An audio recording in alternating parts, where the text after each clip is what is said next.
এ কি, আমার পেটের এমন অবস্থা হলো কি করে? আমার পেট হঠাৎ করে এত বড় হয়ে গেল কিভাবে? সদ্য 18 পেরোনো অহনার গতকালই বিয়ে হয় সৌম্য চ্যাটার্জির সঙ্গে। সিঁদুর দানের পরেই বিয়ের আসর ছেড়ে দিল্লি চলে যায় সৌম্য। এদিকে বিয়ের পর দিন সকালে ঘুম ভাঙতেই অহনা দেখল যে এক রাতের মধ্যে তার পেটের আকার স্ফীত হয়ে একেবারে প্রেগনেন্ট মহিলাদের মতো হয়ে গেছে। নিজের পেটের আকার দেখে অহনা খুব আতঙ্কিত হয়ে উঠল। সে রীতিমতো নিজেকে আড়াল করে তাড়াতাড়ি হাঁপাতে হাঁপাতে তার বাবার বাড়ি পৌঁছলো।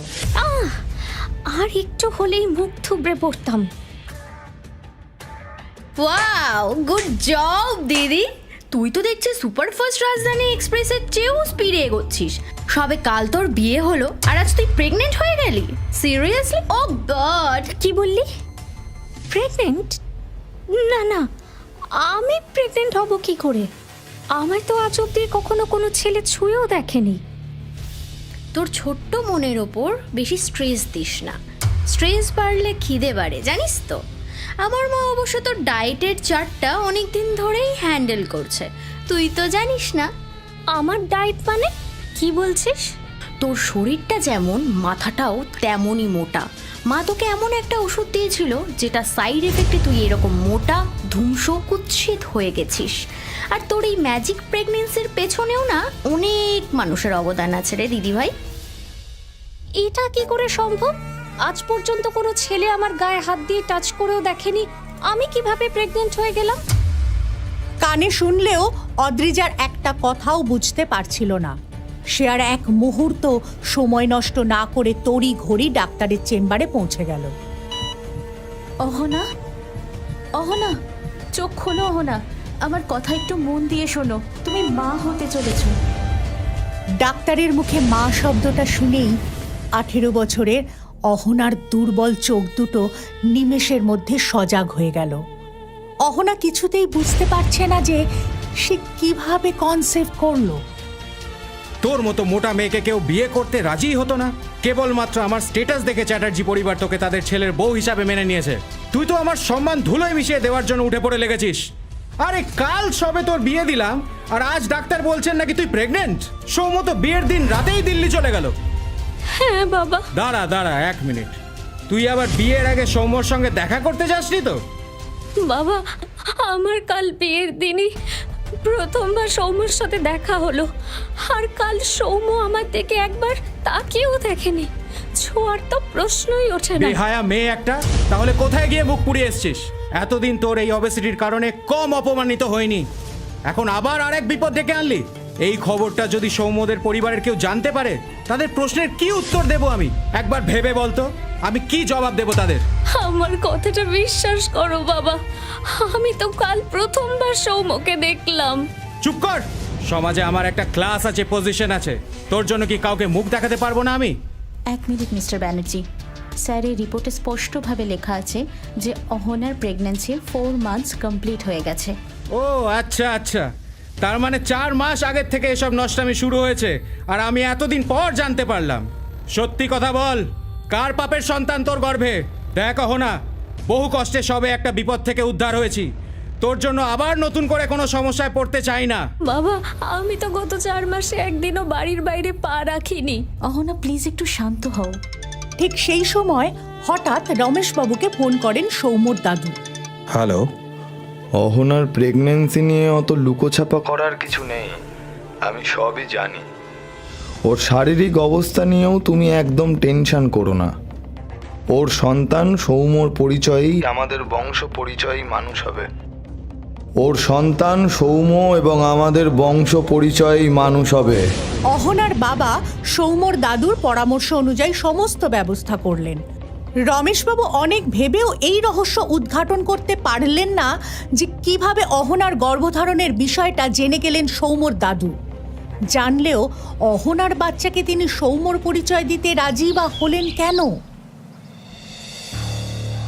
রমেশবাবু বাড়ি এসেই গত 5 মাসের সমস্ত সিসিটিভি ক্যামেরার ফুটেজ চেক করলেন এবং সমগ্র ঘটনার সত্যতা বিচার করে তিনি অবাক হয়ে গেলেন। আশ্চর্য, তার মানে অহনার সব কথাই সত্যি। গত 5 মাসে বাইরের থেকে কোনো ছেলে এই বাড়িতে আসেনি। এমনকি অহনা বাড়ির বাইরে পর্যন্ত বেরোয়নি? অহনার এমন আচমকা গর্ভধারণের কোনো সূত্র না খুঁজে পেয়ে রমেশবাবু তাজ্জব হয়ে গেলেন। পুরো ঘটনাটা তার কাছে ভীষণ রহস্যময় ঠেকল।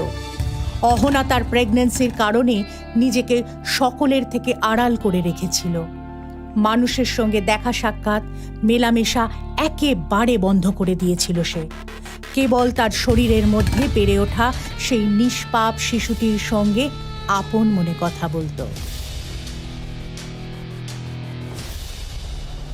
অহনা!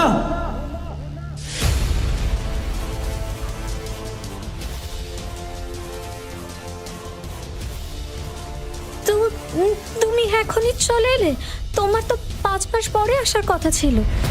লজ্জা নামক বস্তুটা তোমার সিলেবাসে নেই দেখছি। নিজের চোর হয়ে উল্টে পুলিশকেই জেরা করছো। বাহ! আরে সৌম, তুমি এসে গেছো? আজ এমন আচমকা ফোন করে জানালে তুমি এখানে আসছো। এত আগেই চলে এলে যে? তোমার ছুটি শুরু হয়ে গেল বুঝি?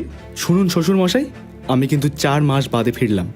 নতুন জামাইকে এসব উল্টোপাল্টা প্রশ্ন করে আপ্যায়ন করছেন। গ্রেট! যদিও এই 4 মাসে তো সব কিছুই বদলে গেছে দেখছি।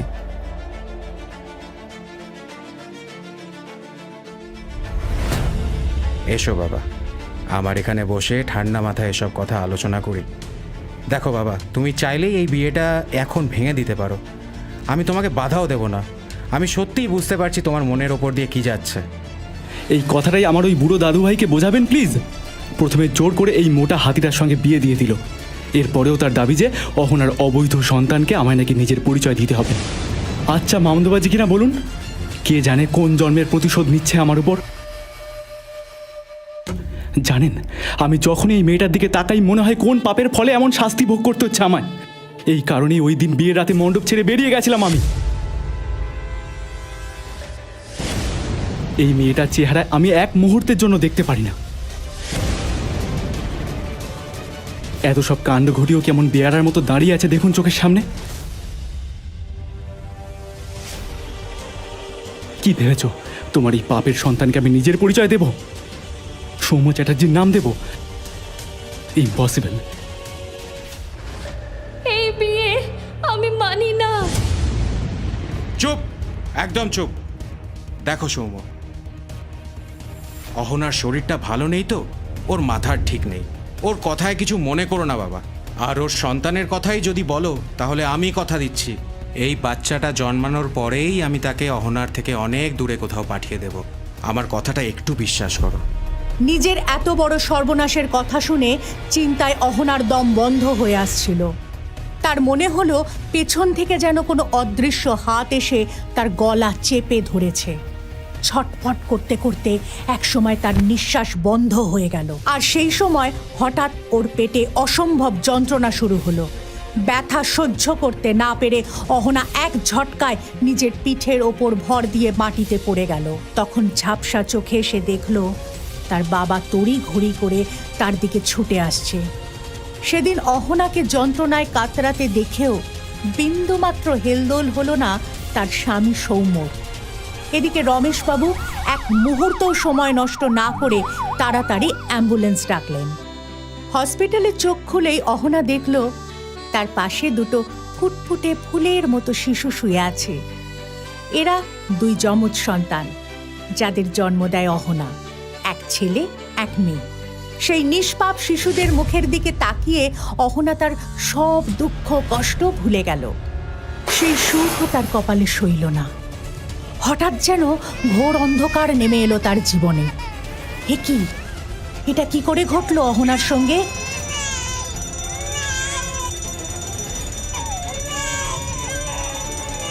আমার বাচ্চা! সেদিন হসপিটালে এক অপহরণকারী এসে অহনার সদ্যজাত পুত্র সন্তানটিকে তার কাছ থেকে ছিনিয়ে নিয়ে পালিয়ে যায়। সন্তান হারানোর শোকে অহনা মানসিকভাবে বিপর্যস্ত হয়ে যায়। তার শারীরিক অবস্থারও অবনতি হতে থাকে। অহনার বাবা তাকে ব্যাঙ্গালোরে তার মাসির কাছে পাঠানোর ব্যবস্থা করেন। সেখানে মাসির সেবা শুশ্রূষায় আস্তে আস্তে অহনা সুস্থ হয়ে উঠছিল। তারপর সে তার ছোট্ট মেয়ে তৃষাকে নিয়ে নতুন রূপে জীবন শুরু করলো। অহনার আগের সেই মোটা ভীতু অসহায় মেয়েটা নেই। ডক্টর অহনা এখন স্লিম অ্যান্ড ট্রিম, সুন্দরী, স্মার্ট অ্যান্ড কনফিডেন্ট লেডি।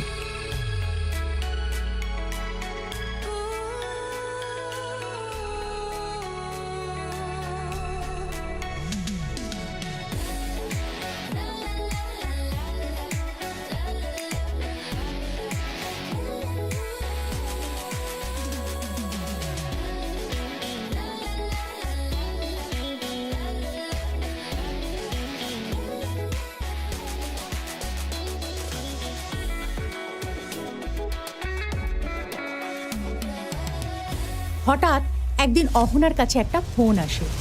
কলটা রিসিভ করতেই অহনা আবার আগের মতো নার্ভাস হয়ে গেল। তাকে হঠাৎ এত টেনশন করতে দেখে তার মাসি জিজ্ঞেস করে, কি হয়েছে রে অহনা? তোকে এরকম দেখাচ্ছে কেন? কে ফোন করেছিল রে? বাবা ফোন করেছিল মাসিমণি, আমাকে ইমিডিয়েট কলকাতায় যেতে হবে। সে কি, হঠাৎ তোকে কলকাতায় যেতে বলছে কেন? কোনো দুর্ঘটনা ঘটেনি তো? কিছুই বুঝতে পারছি না মাসিমণি।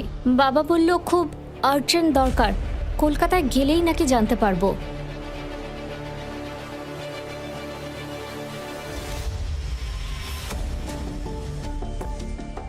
এতদিন পর হঠাৎ বাবার আমার সঙ্গে কি এমন ইম্পর্টেন্ট কথা থাকতে পারে? কিসের জন্য আজ 5 বছর পরে বাবা আমায় ডেকে পাঠালো কলকাতায়? কলকাতা শহরটার নাম শুনলেই ভয় গুটিয়ে যেত অহনা, কারণ তার অতীতের সমস্ত খারাপ স্মৃতি ওই শহরটার সঙ্গে জড়িয়ে ছিল। সেখানেই তার জীবনের সবচেয়ে বড় দুর্ঘটনা ঘটে, আর সে কোনোভাবেই চায় না নিজের অতীতের কালো ছায়া তার ওই 6 বছরের ছোট্ট মেয়ে তৃষার ওপর পড়ুক। এসব নানান স্মৃতি ওর মাথায় ঘুরপাক খাচ্ছিল। কেমন যেন দোটানায় পড়ে গেছিল অহনা। আরে অহনা, নিজের অতীতের কাছ থেকে আর কতদিন এভাবে পালিয়ে বেড়াবি? তোকে এই পরিস্থিতির মোকাবিলা করতেই হবে। এটাই তোর একমাত্র সুযোগ। যে কাজটা 6 বছর আগে সম্পূর্ণ করতে পারিসনি, এবার সময় এসেছে সেটা সম্পূর্ণ করার। এক্সকিউজ মি, আপনি এসব কি বলছেন? ও সরি, আমি আসলে পকেট এফএমের ওই সুপারহিট গল্পটার কথা বলছিলাম, এক যে ছিল কন্যা। আপনি শোনেন তো? আরে হ্যাঁ হ্যাঁ, আমি শুনি। আমি তো একদিনও মিস করি না। কি ইন্টারেস্টিং স্টোরি লাইন। ও, আপনিও শোনেন? একদম ঠিক বলেছেন। আর ফ্রিতে এত ভালো গল্প শোনা মানে ভাবাই যায় না। বাই দ্য ওয়ে, আপনাকে ভারী সুন্দর দেখাচ্ছে। ও থ্যাংক ইউ, থ্যাংক ইউ। কিন্তু আমার সত্যিই মনে হয় এবার অহলার উচিত তার হারিয়ে যাওয়া সন্তানকে খুঁজে বার করা। এয়ারপোর্টে সম্পূর্ণ অপরিচিত মানুষদের এসব আলোচনা শুনে অহনা যেন তার হারানো মনোবল আবার ফিরে পেল। সাহসিকতার সঙ্গে অবশেষে অহনা সিদ্ধান্ত নিল সে তার অতীতের সম্মুখীন হবে, ভয়কে জয় করবেই। ইতিমধ্যেই তার ফোন বেজে ওঠে। অহনা দেখে তার বাবা কল করছে। হ্যালো। শোন, সৌম্য তোকে নিতে আসছে এয়ারপোর্টে। মানে কি বললে তুমি? কে নিতে আসছে? আরে বাবা, সৌম্য, ওর সঙ্গে এয়ারপোর্ট থেকে সোজা বাড়ি চলে আসবি। একটা কথা তোকে বলা। আচ্ছা এখন থাক, আগে বাড়ি আয়, তারপর সব কিছু খুলে বলবো খন। হঠাৎ সৌম্য আমায় রিসিভ করতে আসছে কেন? বাবা ঠিক কি চায় কিছুই বুঝতে পারছি না। যে মানুষটা গত 6 বছরে একটাও ফোন বা মেসেজ কিছুই করলো না, কোনো যোগাযোগ রাখলো না, সে কেন আমাকে রিসিভ করতে আসছে? আর কি এমন কথা বলার জন্য বাবা এত আর্জেন্ট কল করলো আমায়?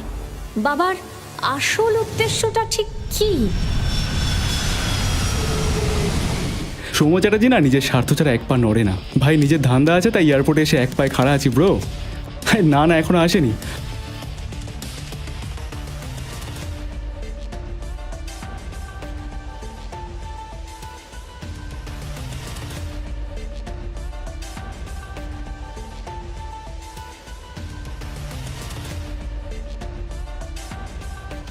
আরে বাস, এই মালটা আবার কে? কি ফিগার মাইরি! এত সুন্দরী মেয়ে তো আমি এই শহরে আগে কখনো দেখিনি। এই শোন, আমি তোকে পরে ফোন করছি। হ্যালো মিস গর্জিয়াস, এই প্রথম কলকাতায় আসা হলো তাই তো? কি করে বুঝলাম বলুন তো? আগে কখনো আসলে এটা তো হতে পারে না যে আমার নজরে পড়বেন না। ওয়াও, আপনার চোখ দুটো তো বিউটিফুল। ট্যাক্সি। আরে ম্যাডাম, ট্যাক্সি ডাকছেন কেন? ম্যাহু না, আমার গাড়িতে যেখানে বলবেন সেখানেই ড্রপ করে দেব। ট্যাক্সি। ও মা, এই ছোট্ট মিষ্টি পরিটা কে?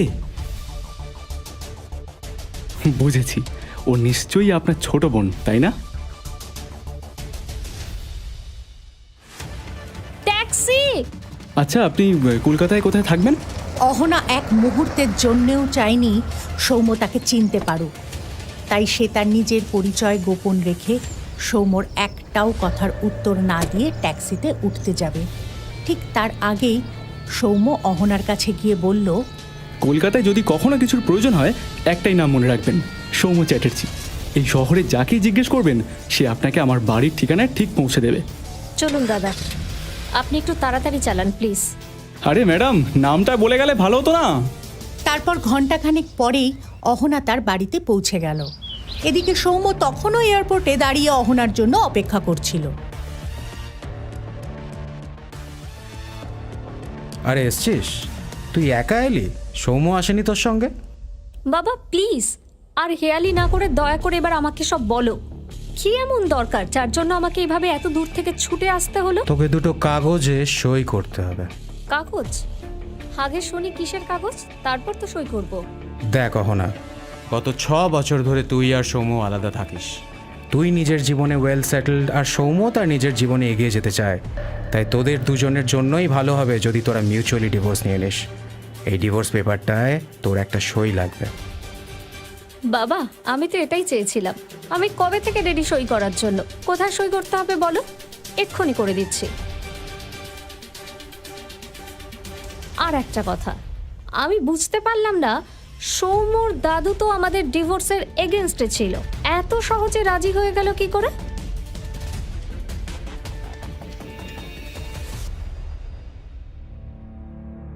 তুই আমার কথাটা ঠিক করে খেয়াল করিসনি। আমি বললাম না দুটো পেপার সাইন করতে হবে। একটা হলো ডিভোর্স পেপার, যেটায় তুই সই করলি, আর একটা হলো সৌম্যর দাদুর পাঠানো কন্ট্রাক্ট পেপার। নে, এখন লক্ষ্মী মেয়ের মতো এই পেপারটাতেও সই করে দে তো।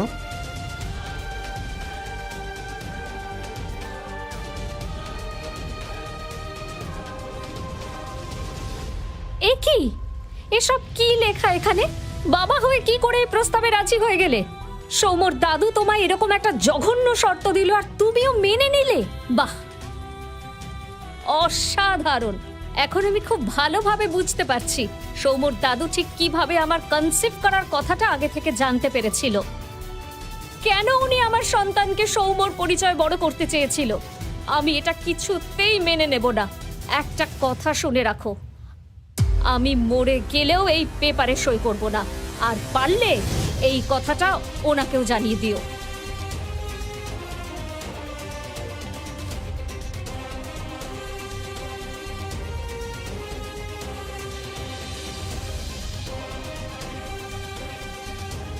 ঠিক কি শর্ত রেখেছিল সৌম্যর দাদু? কি এমন লেখা ছিল ওই কাগজে? কেনই বা সৌম্যর দাদু অহনার অবৈধ সন্তানকে নিজের নাতির পরিচয় দিতে চেয়েছিল? আসলে কি ছিল অহনার প্রেগন্যান্সির রহস্য? জানতে হলে আজই ডাউনলোড করুন পকেট FM এর অ্যাপটি, আর শুনতে থাকুন এক যে ছিল কন্যা।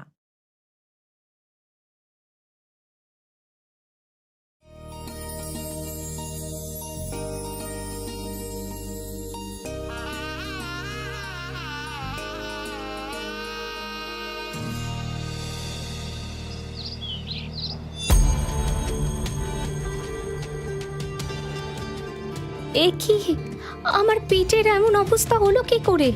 আমার পেট হঠাৎ করে এত বড় হয়ে গেল কিভাবে? সদ্য 18 পেরোনো অহনার গতকালই বিয়ে হয় সৌম্য চ্যাটার্জির সঙ্গে। সিঁদুর দানের পরেই বিয়ের আসর ছেড়ে দিল্লি চলে যায় সৌম্য। এদিকে বিয়ের পর দিন সকালে ঘুম ভাঙতেই অহনা দেখল যে এক রাতের মধ্যে তার পেটের আকার স্ফীত হয়ে একেবারে প্রেগনেন্ট মহিলাদের মতো হয়ে গেছে। নিজের পেটের আকার দেখে অহনা খুব আতঙ্কিত হয়ে উঠল। সে রীতিমতো নিজেকে আড়াল করে তাড়াতাড়ি হাঁপাতে হাঁপাতে তার বাবার বাড়ি পৌঁছলো। আর একটু হলেই মুখ থুবড়ে পড়তাম। ওয়াও, গুড জব দিদি। তুই তো দেখছিস সুপারফাস্ট রাজধানী এক্সপ্রেসের চেয়েও স্পিডে এগোচ্ছিস। সবে কাল তোর বিয়ে হলো আর আজ তুই প্রেগনেন্ট হয়ে গেলি? সিরিয়াসলি? ও গড! কি বললি? প্রেগনেন্ট? না না, আমি প্রেগনেন্ট হব কি করে? আমায় তো আজ অব্দি কখনো কোনো ছেলে ছুঁয়েও দেখেনি। তোর ছোট্ট মনের ওপর বেশি স্ট্রেস দিস না। স্ট্রেস বাড়লে খিদে বাড়ে, জানিস তো। আমার মা অবশ্য তোর ডায়েটের চার্টটা অনেক দিন ধরেই হ্যান্ডেল করছে, তুই তো জানিস না। আমার ডায়েট মানে কি বলছিস? তোর শরীরটা যেমন মাথাটাও তেমনই মোটা। মা তোকে এমন একটা ওষুধ দিয়েছিল যেটা সাইড এফেক্টে তুই এরকম মোটা ধুমসো কুৎসিত হয়ে গেছিস। আর তোর এই ম্যাজিক প্রেগনেন্সির পেছনেও না অনেক মানুষের অবদান আছে রে দিদিভাই। এটা কি করে সম্ভব? আজ পর্যন্ত কোনো ছেলে আমার গায়ে হাত দিয়ে টাচ করেও দেখেনি। আমি কিভাবে প্রেগনেন্ট হয়ে গেলাম? কানে শুনলেও অদ্রিজার একটা কথাও বুঝতে পারছিল না। সে আর এক মুহূর্ত সময় নষ্ট না করে তড়ি ঘড়ি ডাক্তারের চেম্বারে পৌঁছে গেল। অহনা, অহনা, চোখ খোলো অহনা, আমার কথা একটু মন দিয়ে শোনো, তুমি মা হতে চলেছো। ডাক্তারের মুখে মা শব্দটা শুনেই 18 বছরের অহনার দুর্বল চোখ দুটো নিমেষের মধ্যে সজাগ হয়ে গেল। অহনা কিছুতেই বুঝতে পারছে না যে সে কিভাবে কনসেপ্ট করলো। তোর মতো মোটা মেয়েকে কেউ বিয়ে করতে রাজি হতো না। কেবলমাত্র আমার স্টেটাস দেখে চ্যাটার্জি পরিবার তোকে তাদের ছেলের বউ হিসাবে মেনে নিয়েছে। তুই তো আমার সম্মান ধুলোয় মিশিয়ে দেওয়ার জন্য উঠে পড়ে লেগেছিস। আরে কাল সবে তোর বিয়ে দিলাম আর আজ ডাক্তার বলছেন নাকি তুই প্রেগনেন্ট। সৌম্য তো বিয়ের দিন রাতেই দিল্লি চলে গেল। হ্যাঁ বাবা। দাঁড়া দাঁড়া 1 মিনিট, তুই আবার বিয়ের আগে সৌম্যর সঙ্গে দেখা করতে যাসনি তো? বাবা, আমার কাল বিয়ের দিনই প্রথমবার সৌম্যর সাথে দেখা হলো। আর কাল সৌম্য আমার দিকে একবার তাকিয়েও দেখেনি। ছোঁয়ার তো প্রশ্নই ওঠে না। বেহায়া মেয়ে একটা, তাহলে কোথায় গিয়ে মুখ পুড়িয়ে এসছিস? এতদিন তোর এই অবেসিটির কারণে কম অপমানিত হয়নি, এখন আবার আরেক বিপদ ডেকে আনলি। এই খবরটা যদি সৌম্যদের পরিবারের কেউ জানতে পারে, তাদের প্রশ্নের কি উত্তর দেব আমি? একবার ভেবে বলতো আমি কি জবাব দেব তাদের? আমার কথাটা বিশ্বাস করো বাবা, আমি তো কাল প্রথমবার সৌম্যকে দেখলাম। চুপ কর। সমাজে আমার একটা ক্লাস আছে, পজিশন আছে। তোর জন্য কি কাউকে মুখ দেখাতে পারবো না আমি?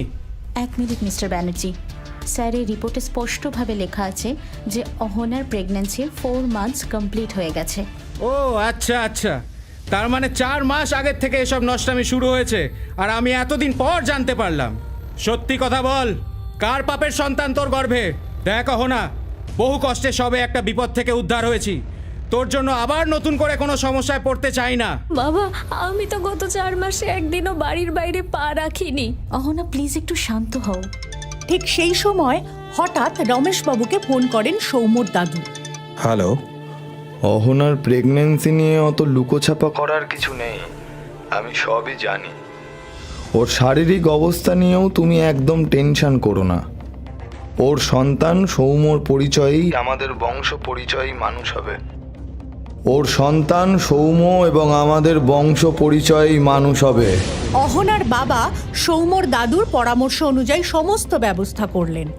রমেশবাবু অনেক ভেবেও এই রহস্য উদ্ঘাটন করতে পারলেন না যে কিভাবে অহনার গর্ভধারণের বিষয়টা জেনে গেলেন সৌম্যর দাদু। জানলেও অহনার বাচ্চাকে তিনি সৌম্যর পরিচয় দিতে রাজি বা হলেন কেন?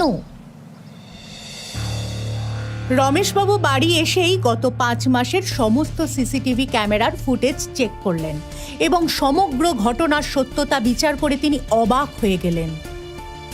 আশ্চর্য, তার মানে অহনার সব কথাই সত্যি। গত 5 মাসে বাইরের থেকে কোনো ছেলে এই বাড়িতে আসেনি, এমনকি অহনা বাড়ির বাইরে পর্যন্ত বেরোয়নি।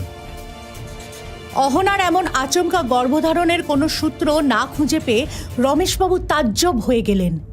পুরো ঘটনাটা তার কাছে ভীষণ রহস্যময় ঠেকল। অহনা তার প্রেগন্যান্সির কারণে নিজেকে সকলের থেকে আড়াল করে রেখেছিল। মানুষের সঙ্গে দেখা সাক্ষাৎ মেলামেশা একেবারে বন্ধ করে দিয়েছিল সে। কেবল তার শরীরের মধ্যে বেড়ে ওঠা সেই নিষ্পাপ শিশুটির সঙ্গে আপন মনে কথা বলতো। অহনা!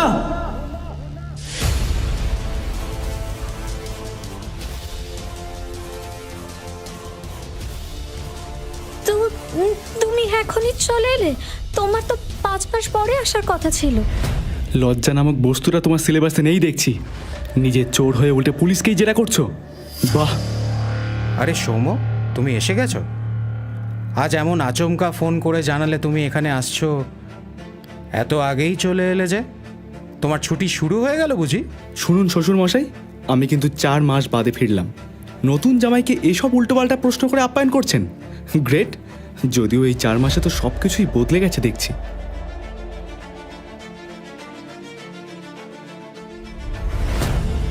এসো বাবা, আমার এখানে বসে ঠান্ডা মাথায় এসব কথা আলোচনা করি। দেখো বাবা, তুমি চাইলেই এই বিয়েটা এখন ভেঙে দিতে পারো। আমি তোমাকে বাধাও দেব না। আমি সত্যিই বুঝতে পারছি তোমার মনের ওপর দিয়ে কি যাচ্ছে। এই কথাটাই আমার ওই বুড়ো দাদুভাইকে বোঝাবেন প্লিজ। প্রথমে জোর করে এই মোটা হাতিটার সঙ্গে বিয়ে দিয়ে দিল। এরপরেও তার দাবি যে অহনার অবৈধ সন্তানকে আমায় নাকি নিজের পরিচয় দিতে হবে। আচ্ছা মামদবাজি কিনা বলুন, কে জানে কোন জন্মের প্রতিশোধ নিচ্ছে আমার উপর। জানেন, আমি যখনই এই মেয়েটার দিকে তাকাই মনে হয় কোন পাপের ফলে এমন শাস্তি ভোগ করতে হচ্ছে আমায়। এই কারণেই ওই দিন বিয়ের রাতে মণ্ডপ ছেড়ে বেরিয়ে গেছিলাম আমি। এই মেয়েটার চেহারা আমি এক মুহূর্তের জন্য দেখতে পারি না। এত সব কাণ্ড ঘটিয়েও কেমন বেয়ারার মতো দাঁড়িয়ে আছে দেখুন চোখের সামনে। কি ভেবেছ তোমার এই পাপের সন্তানকে আমি নিজের পরিচয় দেব? সৌম্য চ্যাটার্জির নাম দেব? ইম্পসিবল। এই বিয়ে আমি মানি না। চুপ, একদম চুপ।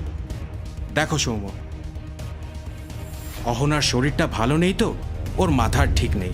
ওর কথায় কিছু মনে করো না বাবা। আর ওর সন্তানের কথাই যদি বলো, তাহলে আমি কথা দিচ্ছি এই বাচ্চাটা জন্মানোর পরেই আমি তাকে অহনার থেকে অনেক দূরে কোথাও পাঠিয়ে দেব। আমার কথাটা একটু বিশ্বাস করো। নিজের এত বড় সর্বনাশের কথা শুনে চিন্তায় অহনার দম বন্ধ হয়ে আসছিল।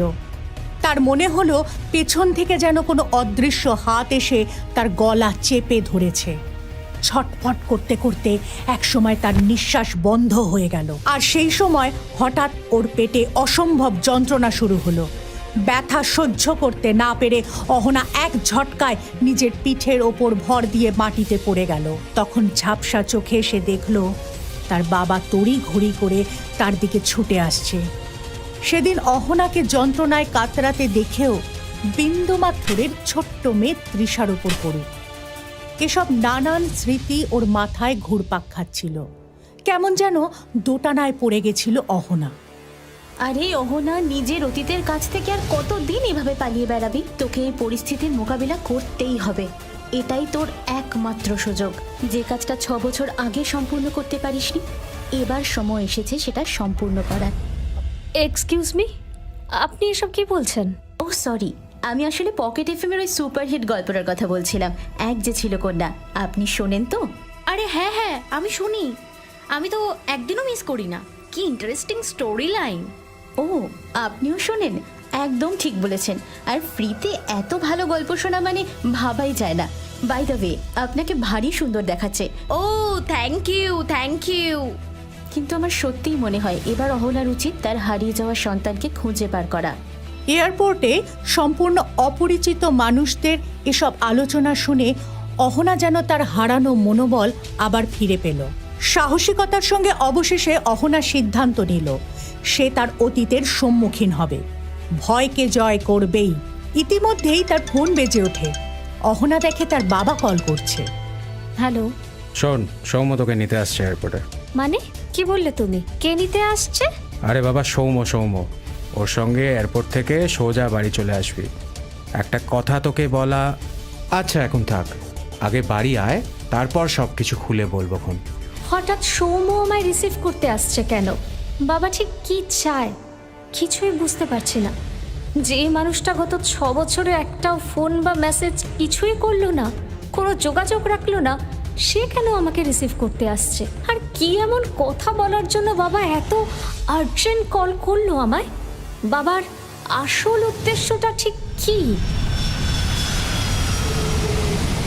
সৌম্য চ্যাটার্জি না নিজের স্বার্থ ছাড়া এক পা নড়ে না। ভাই নিজের ধান্দা আছে তাই এয়ারপোর্টে এসে এক পায়ে খাড়া আছি ব্রো। না না, এখনো আসেনি।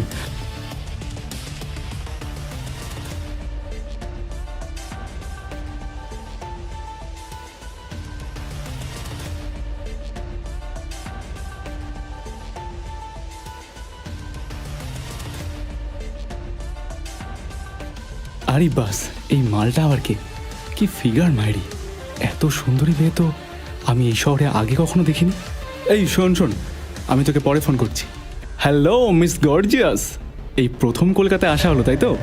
কি করে বুঝলাম বলুন তো? আগে কখনো আসলে এটা তো হতে পারে না যে আমার নজরে পড়বেন না। ওয়াও, আপনার চোখ দুটো তো বিউটিফুল। ট্যাক্সি! আরে ম্যাডাম, ট্যাক্সি ডাকছেন কেন? হু না, আমার গাড়িতে যেখানে বলবেন সেখানেই ড্রপ করে দেব। ট্যাক্সি! ও মা, এই ছোট্ট মিষ্টি পরিটা কে? বুঝেছি, ও নিশ্চয়ই আপনার ছোট বোন, তাই না? ট্যাক্সি! আচ্ছা, আপনি কলকাতায় কোথায় থাকবেন? অহনা এক মুহূর্তের জন্যেও চায়নি সৌম্য তাকে চিনতে পারুক, তাই সে তার নিজের পরিচয় গোপন রেখে সৌম্যর একটাও কথার উত্তর না দিয়ে ট্যাক্সিতে উঠতে যাবে। ঠিক তার আগেই সৌম্য অহনার কাছে গিয়ে বলল, কলকাতায় যদি কখনো কিছুর প্রয়োজন হয় একটাই নাম মনে রাখবেন, সৌম্য চ্যাটার্জি। এই শহরে যাকেই জিজ্ঞেস করবেন সে আপনাকে আমার বাড়ির ঠিকানায় ঠিক পৌঁছে দেবে। চলুন দাদা, আপনি একটু তাড়াতাড়ি চালান প্লিজ। আরে ম্যাডাম, নামটা বলে গেলে ভালো হতো না? তারপর ঘণ্টাখানেক পরেই অহনা তার বাড়িতে পৌঁছে গেল। এদিকে সৌম্য তখনও এয়ারপোর্টে দাঁড়িয়ে অহনার জন্য অপেক্ষা করছিল। আরে এসছিস? তুই একা এলি? সৌম্য আসেনি তোর সঙ্গে? বাবা প্লিজ, আর হেয়ালি না করে দয়া করে এবার আমাকে সব বলো। কি এমন দরকার যার জন্য আমাকে এভাবে এত দূর থেকে ছুটে আসতে হলো? তোকে দুটো কাগজে সই করতে হবে। কাগজ? আগে শুনি কিসের কাগজ, তারপর তো সই করব। দেখ অহনা, গত 6 বছর ধরে তুই আর সৌম্য আলাদা থাকিস। তুই নিজের জীবনে ওয়েল সেটেলড, আর সৌম্য তার নিজের জীবনে এগিয়ে যেতে চায়। তাই তোদের দুজনের জন্যই ভালো হবে যদি তোরা মিউচুয়ালি ডিভোর্স নিয়ে নিস। এই ডিভোর্স পেপারটায় তোর একটা সই লাগবে। বাবা, আমি তো এটাই চেয়েছিলাম। আমি কবে থেকে রেডি সই করার জন্য। কোথায় সই করতে হবে বলো, এক্ষুনি করে দিচ্ছি। আর একটা কথা, আমি বুঝতে পারলাম না, সৌম্যর দাদু তো আমাদের ডিভোর্সের এগেনস্টে ছিল, এত সহজে রাজি হয়ে গেল কি করে?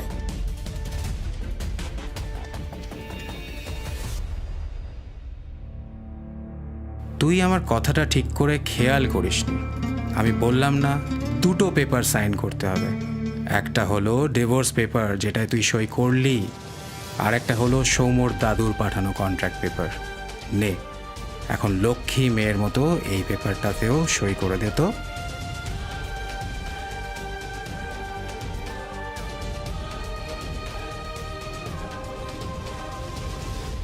এ কি, এসব কি লেখা এখানে?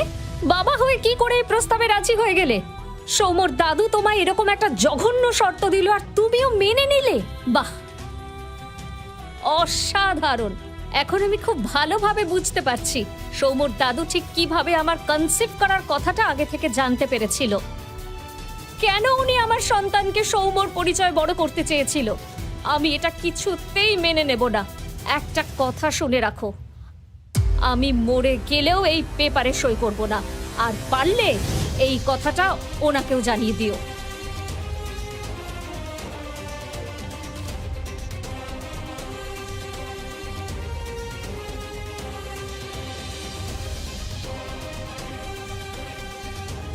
ঠিক কি শর্ত রেখেছিল সৌম্যর দাদু? কি এমন লেখা ছিল ওই কাগজে? কেনই বা সৌম্যর দাদু অহনার অবৈধ সন্তানকে নিজের নাতির পরিচয় দিতে চেয়েছিল? আসলে কি ছিল অহনা? এ কি, আমার পেটের এমন অবস্থা হলো কি করে? আমার পেট হঠাৎ করে এত বড় হয়ে গেল কিভাবে? সদ্য 18 পেরোনো অহনার গতকালই বিয়ে হয় সৌম্য চ্যাটার্জির সঙ্গে। সিঁদুর দানের পরেই বিয়ের আসর ছেড়ে দিল্লি চলে যায় সৌম্য। এদিকে বিয়ের পর দিন সকালে ঘুম ভাঙতেই অহনা দেখল যে এক রাতের মধ্যে তার পেটের আকার স্ফীত হয়ে একেবারে প্রেগনেন্ট মহিলাদের মতো হয়ে গেছে। নিজের পেটের আকার দেখে অহনা খুব আতঙ্কিত হয়ে উঠল। সে রীতিমতো নিজেকে আড়াল করে তাড়াতাড়ি হাঁপাতে হাঁপাতে তার বাবার বাড়ি পৌঁছলো। আর একটু হলেই মুখ থুবড়ে পড়তাম। ওয়াও, গুড জব দিদি। তুই তো দেখছিস সুপারফাস্ট রাজধানী এক্সপ্রেসের চেয়েও স্পিডে এগোচ্ছিস। সবে কাল তোর বিয়ে হলো আর আজ তুই প্রেগনেন্ট হয়ে গেলি? সিরিয়াসলি? ও গড! কি বললি? প্রেগনেন্ট? না না, আমি প্রেগনেন্ট হব কি করে? আমার তো আজ অব্দি কখনো কোনো ছেলে ছুঁয়েও দেখেনি। তোর ছোট্ট মনের ওপর বেশি স্ট্রেস দিস না। স্ট্রেস বাড়লে খিদে বাড়ে, জানিস তো।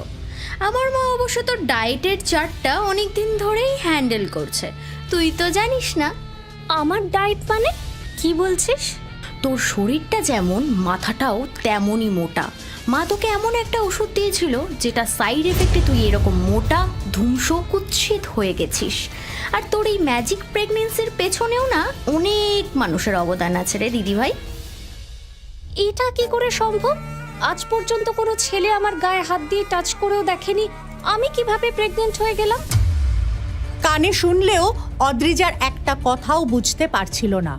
সে আর এক মুহূর্ত সময় নষ্ট না করে তড়ি ঘড়ি ডাক্তারের চেম্বারে পৌঁছে গেল। অহনা, অহনা, চোখ খোলো অহনা। আমার কথা একটু মন দিয়ে শোনো, তুমি মা হতে চলেছো। ডাক্তারের মুখে মা শব্দটা শুনেই 18 বছরের অহনার দুর্বল চোখ দুটো নিমেষের মধ্যে সজাগ হয়ে গেল। অহনা কিছুতেই বুঝতে পারছে না যে সে কিভাবে কনসেপ্ট করলো। তোর মতো মোটা মেয়েকে কেউ বিয়ে করতে রাজি হতো না। কেবলমাত্র আমার স্টেটাস দেখে চ্যাটার্জি পরিবার তোকে তাদের ছেলের বউ হিসাবে মেনে নিয়েছে। তুই তো আমার সম্মান ধুলোয় মিশিয়ে দেওয়ার জন্য উঠে পড়ে লেগেছিস। আরে কাল সবে তোর বিয়ে দিলাম আর আজ ডাক্তার বলছেন নাকি তুই প্রেগনেন্ট। সৌম্য তো বিয়ের দিন রাতেই দিল্লি চলে গেল। হ্যাঁ বাবা। দাঁড়া দাঁড়া 1 মিনিট, তুই আবার বিয়ের আগে সৌম্যর সঙ্গে দেখা করতে যাসনি তো? বাবা, আমার কাল বিয়ের দিনই প্রথমবার সৌম্যর সাথে দেখা হলো। আর কাল সৌম্য আমার থেকে একবার তাকিয়েও দেখেনি। ছোঁয়ার তো প্রশ্নই ওঠে না। বেহায়া মেয়ে একটা, তাহলে কোথায় গিয়ে মুখ পুড়িয়ে এসছিস? এতদিন তোর এই অবেসিটির কারণে কম অপমানিত হয়নি, এখন আবার আরেক বিপদ ডেকে আনলি। এই খবরটা যদি সৌম্যদের পরিবারের কেউ জানতে পারে, তাদের প্রশ্নের কি উত্তর দেব আমি? একবার ভেবে বলতো আমি কি জবাব দেব তাদের? আমার কথাটা বিশ্বাস করো বাবা, আমি তো কাল প্রথমবার সৌম্যকে দেখলাম। চুপ কর। সমাজে আমার একটা ক্লাস আছে, পজিশন আছে। তোর জন্য কি কাউকে মুখ দেখাতে পারবো না আমি? 1 মিনিট মিস্টার ব্যানার্জি, স্যার এই রিপোর্টে স্পষ্টভাবে লেখা আছে যে অহনার প্রেগন্যান্সির 4 মান্থস কমপ্লিট হয়ে গেছে। ও আচ্ছা আচ্ছা, তার মানে 4 মাস আগের থেকে এসব নষ্টামি শুরু হয়েছে আর আমি এতদিন পর জানতে পারলাম। সত্যি কথা বল, কার পাপের সন্তান তোর গর্ভে? দেখ অহনা, বহু কষ্টে সবে একটা বিপদ থেকে উদ্ধার হয়েছি। তোর জন্য আবার নতুন করে কোনো সমস্যায় পড়তে চাই না। বাবা, আমি তো গত 4 মাসে একদিনও বাড়ির বাইরে পা রাখিনি। অহনা প্লিজ একটু শান্ত হও। ঠিক সেই সময় হঠাৎ রমেশবাবুকে ফোন করেন সৌম্যর দাদু। হ্যালো। অহনার প্রেগনেন্সি নিয়ে অত লুকোছাপা করার কিছু নেই, আমি সবই জানি। ওর শারীরিক অবস্থা নিয়েও তুমি একদম টেনশন করো না। ওর সন্তান সৌম্যর পরিচয়েই আমাদের বংশ পরিচয়ই মানুষ হবে। ওর সন্তান সৌম্য এবং আমাদের বংশ পরিচয়ই মানুষ হবে। অহনার বাবা সৌম্যর দাদুর পরামর্শ অনুযায়ী সমস্ত ব্যবস্থা করলেন। রমেশবাবু অনেক ভেবেও এই রহস্য উদ্ঘাটন করতে পারলেন না যে কিভাবে অহনার গর্ভধারণের বিষয়টা জেনে গেলেন সৌম্যর দাদু। জানলেও অহনার বাচ্চাকে তিনি সৌম্যর পরিচয় দিতে রাজি বা হলেন কেন? রমেশবাবু বাড়ি এসেই গত 5 মাসের সমস্ত সিসিটিভি ক্যামেরার ফুটেজ চেক করলেন এবং সমগ্র ঘটনার সত্যতা বিচার করে তিনি অবাক হয়ে গেলেন। আশ্চর্য, তার মানে অহনার সব কথাই সত্যি। গত 5 মাসে বাইরের থেকে কোনো ছেলে এই বাড়িতে আসেনি, এমনকি অহনা বাড়ির বাইরে পর্যন্ত বেরোয়নি। অহনার এমন আচমকা গর্ভধারণের কোনো সূত্র না খুঁজে পেয়ে রমেশবাবু তাজ্জব হয়ে গেলেন। পুরো ঘটনাটা তার কাছে ভীষণ রহস্যময় ঠেকল। অহনা তার প্রেগন্যান্সির কারণে নিজেকে সকলের থেকে আড়াল করে রেখেছিল। মানুষের সঙ্গে দেখা সাক্ষাৎ, মেলামেশা একেবারে বন্ধ করে দিয়েছিল সে। কেবল তার শরীরের মধ্যে বেড়ে ওঠা সেই নিষ্পাপ শিশুটির সঙ্গে আপন মনে কথা বলতো। অহনা!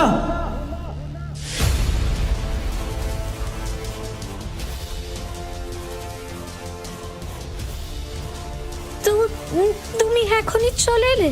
তোমার তো 5 মাস পরে আসার কথা ছিল। লজ্জা নামক বস্তুটা তোমার সিলেবাসে নেই দেখছি। নিজের চোর হয়ে উল্টে পুলিশকেই জেরা করছো। বাহ! আরে সৌম্য, তুমি এসে গেছো? আজ এমন আচমকা ফোন করে জানালে তুমি এখানে আসছো। এত আগেই চলে এলে যে? তোমার ছুটি শুরু হয়ে গেল বুঝি? শুনুন শ্বশুর মশাই, আমি কিন্তু 4 মাস বাদে ফিরলাম। নতুন জামাইকে এসব উল্টোপাল্টা প্রশ্ন করে আপ্যায়ন করছেন। গ্রেট। যদিও এই 4 মাসে তো সব কিছুই বদলে গেছে দেখছি।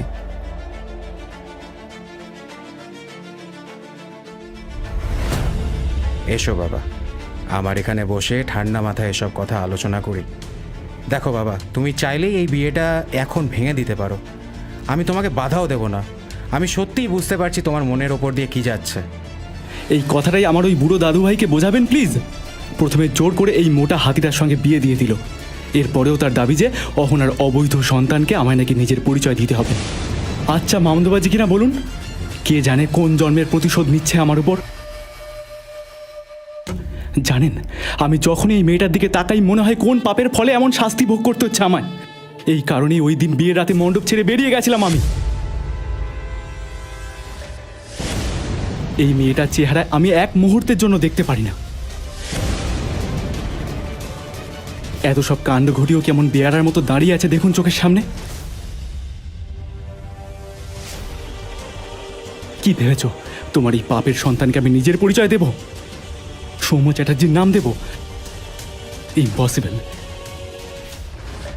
এই বিয়ে আমি মানি না। চুপ, একদম চুপ। দেখো সৌম্য,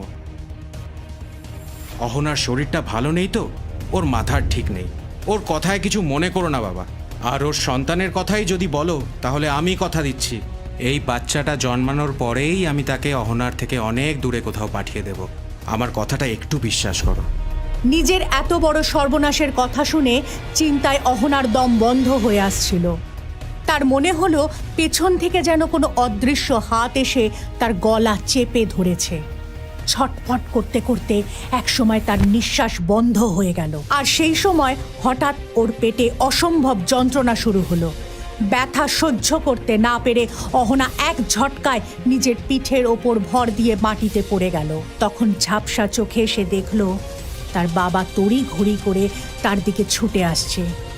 সেদিন অহনাকে যন্ত্রণায় কাতরাতে দেখেও বিন্দুমাত্র হেলদোল হলো না তার স্বামী সৌম্যর। এদিকে রমেশবাবু এক মুহূর্ত সময় নষ্ট না করে তাড়াতাড়ি অ্যাম্বুলেন্স ডাকলেন। হসপিটালে চোখ খুলেই অহনা দেখল তার পাশে দুটো ফুটফুটে ফুলের মতো শিশু শুয়ে আছে। এরা 2 যমজ সন্তান, যাদের জন্ম দেয় অহনা। এক ছেলে, এক মেয়ে। সেই নিষ্পাপ শিশুদের মুখের দিকে তাকিয়ে অহনা তার সব দুঃখ কষ্ট ভুলে গেল। সেই সুখও তার কপালে সইল না। হঠাৎ যেন ঘোর অন্ধকার নেমে এলো তার জীবনে। এটা কি করে ঘটলো অহনার সঙ্গে?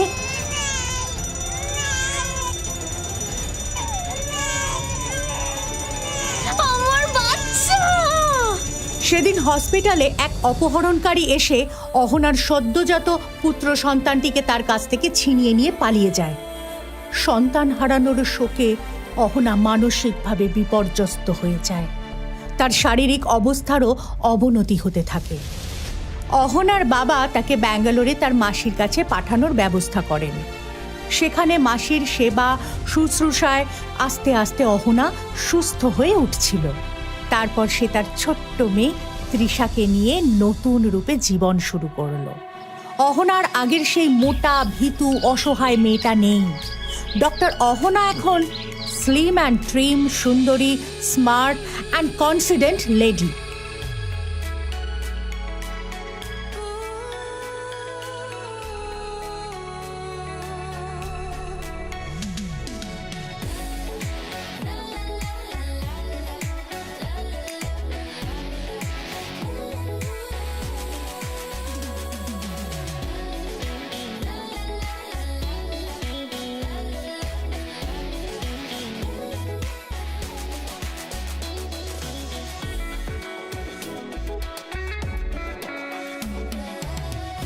হঠাৎ একদিন অহনার কাছে একটা ফোন আসে। কলটা রিসিভ করতেই অহনা আবার আগের মতো নার্ভাস হয়ে গেল। তাকে হঠাৎ এত টেনশন করতে দেখে তার মাসি জিজ্ঞেস করে, কি হয়েছে রে অহনা, তোকে এরকম দেখাচ্ছে কেন? কে ফোন করেছিল রে? বাবা ফোন করেছিল মাসিমণি, আমাকে ইমিডিয়েট কলকাতায় যেতে হবে। সে কি, হঠাৎ তোকে কলকাতায় যেতে বলছে কেন? কোনো দুর্ঘটনা ঘটেনি তো? কিছুই বুঝতে পারছি না মাসিমণি। বাবা বলল খুব আর্জেন্ট দরকার, কলকাতায় গেলেই নাকি জানতে পারবো।